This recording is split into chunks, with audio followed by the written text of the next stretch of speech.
Hello বন্ধুরা, good morning, আসসালামু আলাইকুম। আজকে ডিসেম্বরের 29 তারিখ, মানে 29শে ডিসেম্বর 2024 রবিবার। আজকে আমরা ইন্ডিয়া থেকে একটু বাইরে যেতে চাচ্ছিলাম, তো রওনা দিয়ে দিয়েছি। চলে এসেছি আমরা এখন ভুটান, মানে ভারতের প্রতিবেশী দেশ ভুটান। আমাদের বাড়ি থেকে খুবই কাছে, মাত্র 2 থেকে 3 ঘন্টার মধ্যে আমরা ভুটান চলে আসতে পারি। তো আমরা স্কুলের স্টাফ মিলে আসছি, সবাই মিলেই আসছি আমরা। সো আমরা সকাল 6টার দিকে বেরিয়ে পড়েছি বাড়ি থেকে, খাবার টাবার রীতিমতো নিয়ে। এবার আমরা 9:30টার মধ্যে চলে গিয়েছি ভুটান গেটে। এখন আমরা টিকিট কাউন্টারে চলে এসেছি। এখান থেকে আমরা টিকিট অ্যাকচুয়ালি না, আমাদের আইডি প্রুফ দেখিয়ে আমাদের ভেরিফাই করে আমাদের ভুটানের মধ্যে ঢুকায় দিল। এখন আমরা ভুটানে ঢুকে গাড়ি নিয়ে নিয়েছি 2টি, কারণ ভুটানের রুলস 3 জনের বেশি একটা গাড়িতে অ্যালাউ করে না তারা। সো 3 জন অ্যাকচুয়ালি না, 4 জনের উপরে অ্যালাউ করে না। তো আমরা 4 জন একটা গাড়িতে উঠে পড়েছি। এখন আমরা ভুটানের ভিতরে, এই যে রাস্তাগুলো দেখতে পাচ্ছেন, এত চকচকা পরিষ্কার রাস্তা, এটা কিন্তু একদম ভুটানের ভিতরে। আর ভুটানের ভিতরে পাহাড় কেটে কত সুন্দরভাবে রাস্তাগুলো তৈরি করেছে, সেটা নিজের চোখে না দেখলে বোঝা যায় না। আমাদের প্রতিবেশী দেশের মধ্যে সব থেকে পরিষ্কার পরিচ্ছন্ন কিন্তু ভুটান। আর ভুটানের পাহাড়ের যে রাস্তাগুলো এত চকচকা, এত পরিষ্কার, সত্যি সেটা একদম মনোমুগ্ধকর একটা সুন্দর পরিবেশ। না গরম লাগছে না ঠান্ডা লাগছে, এত সুন্দর একটা পরিবেশ সত্যি। আজকে এটা ডিসেম্বরের 29 তারিখ। এর আগেও আমি বললাম, কারণ সবাই পিকনিক যায় এই সময়টা, শীতকাল। আর আমরাও তাই শীতকালে একটা গ্রুপ করে বেরিয়ে পড়েছিলাম ভুটানের উদ্দেশ্যে। এই প্রথমবার আমার ভারতের বাইরে পা রাখা। এর আগেও আমি উত্তরবঙ্গের বাসিন্দা, উত্তরবঙ্গের বিভিন্ন জায়গায় ঘুরেছি, কিন্তু ভারতের বাইরে কিংবা উত্তরবঙ্গের বাইরে আমি কোথাও যাইনি। সো প্রথমবার আমার এটা ভুটানের জার্নি। খুবই সুন্দর। আর এখানকার পাহাড়ের গা কেটে যে বাড়িগুলো এত ভালো লাগছিল, মানে কি বলবো। আর এত সুন্দর ঘেঁষাঘেঁষি করে পাহাড়গুলো দাঁড়িয়ে আছে, আমি নিজের চোখে না দেখলে হয়তো বিশ্বাসই করতাম না। আমি কিছু কিছু ভিডিও নিয়েছি, আবার কিছু কিছু নেইনি। আমি নিজের চোখে, মানে চোখের একটা শান্তি আছে, সেটা আমি দেখানোর জন্য আমি নিজে দেখছিলাম যে কতটা সুন্দর এটা। ভীষণই সুন্দর। আপনাদের সাধ্য থাকলে একবার ভুটানে গিয়ে আসবেন, কতটা পরিষ্কার আর কতটা ওরা রুলস মেনটেন করে। এবং এছাড়া ওখানকার যে ভুটানের রাজা রানী আছে কিংবা তার ফ্যামিলি ফটো, সব জায়গাতেই আমি দেখেছিলাম। ভুটানের মন্দিরে কিংবা দোকানে, সব জায়গায় তাদেরকে ভীষণ রেসপেক্ট করা হয়, এটা আমার খুব ভালো লেগেছে।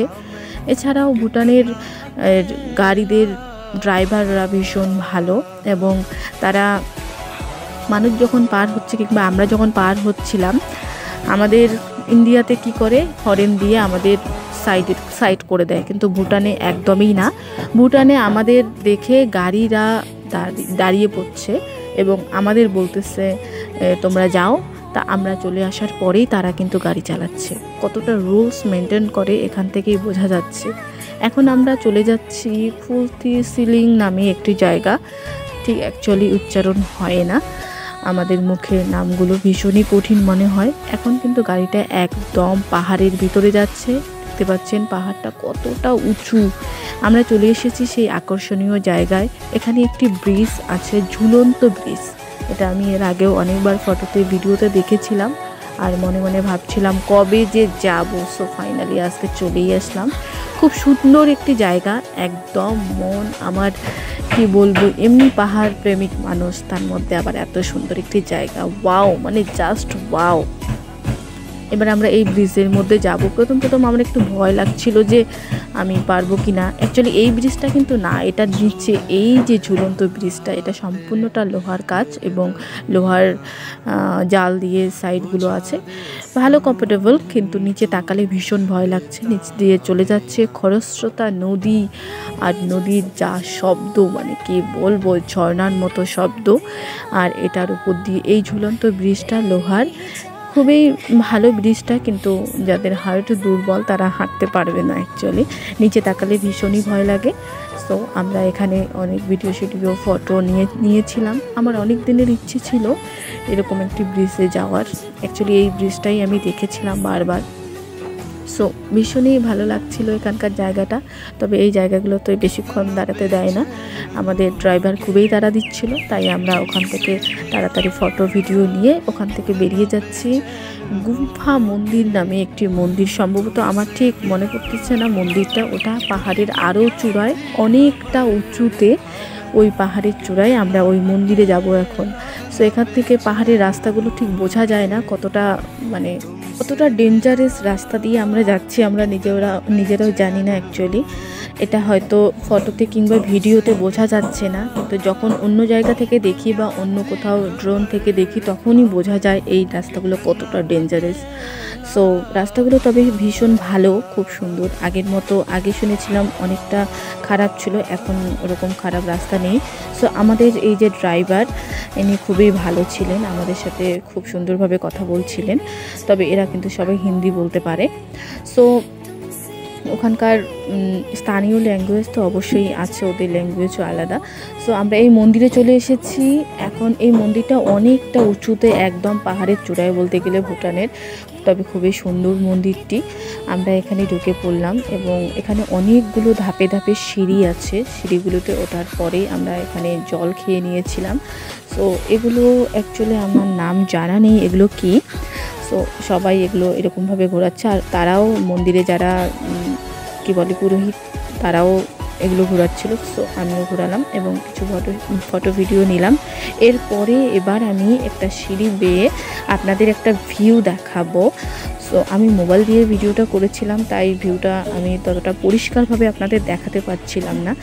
সো এত সুন্দর একটি ভিউ, আপনারা দেখলে বুঝতে পারবেন কতটা সুন্দর লাগছে। দেখতে পাচ্ছেন কত সুন্দর একটা ভিউ, এখানে মোবাইলে ঠিক অতটা বোঝা যাচ্ছে না, আমি নিজের চোখে দেখে সত্যি পাগল হয়ে গেছিলাম। এত সুন্দর একটা ভিউ, এর আগে আমি কখনো এরকম ভিউ দেখিনি। সত্যি অসাধারণ একটি ভিউ, আমার খুবই ভালো লেগেছে।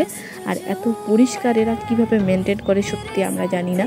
আমরা ইন্ডিয়ার মানুষ কতটা নোংরায় থাকি, তখন ভুটানে গিয়ে আমি বুঝতে পারলাম অ্যাকচুয়ালি আমরা কতটা নোংরায় থাকি। ওরা এতটা পাহাড়ের উপরে উঁচুতে আছে, অথচ ওরা এতটা পরিষ্কার। এবার চলে আসলাম আমরা তাদের আরেকটি মন্দিরে।